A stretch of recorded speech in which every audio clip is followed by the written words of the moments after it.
La Bible en un an. 1 Roi chapitre 8. Psaume 129.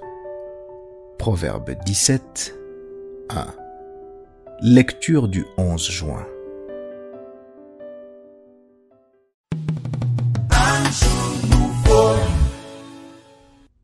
Actes chapitre 7 verset 51 à Actes chapitre 8 verset 13.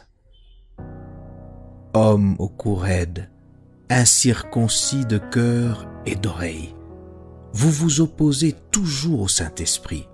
Ce que vos pères ont été, vous l'êtes aussi. Lequel des prophètes vos pères n'ont-ils pas persécuté? Ils ont tué ceux qui annonçaient d'avance la venue du juste, que vous avez livré maintenant et dont vous avez été les meurtriers. Vous qui avez reçu la loi d'après des commandements d'anges et qui ne l'avez point gardée. En entendant ces paroles, ils étaient furieux dans leur cœur et ils grinçaient des dents contre lui. Mais Étienne, rempli du Saint-Esprit et fixant les regards vers le ciel, vit la gloire de Dieu et Jésus debout à la droite de Dieu. Et il dit, « Voici, je vois les cieux ouverts et le Fils de l'homme debout à la droite de Dieu. » Ils poussèrent alors de grands cris en se bouchant les oreilles et ils se précipitèrent tous ensemble sur lui, le traînèrent hors de la ville et le lapidèrent. Les témoins déposèrent leurs vêtements aux pieds d'un jeune homme nommé Saul. Et ils lapidaient Étienne, qui priait et disait, « Seigneur Jésus, reçois mon esprit. » Puis s'étant mis à genoux, il s'écria d'une voix forte, « Seigneur, ne leur impute pas ce péché. » Et après ces paroles, il s'endormit. Saul avait approuvé le meurtre d'Étienne. Il y eut ce jour-là une grande persécution contre l'église de Jérusalem, et tous, excepté les apôtres, se dispersèrent dans les contrées de la Judée et de la Samarie. Des hommes pieux ensevelirent Étienne et le pleurèrent à grand bruit. Saul, de son côté, ravageait l'église.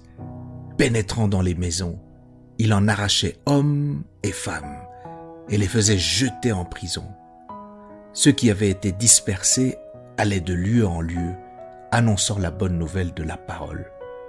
Philippe, étant descendu dans la ville de Samarie, y prêchait le Christ.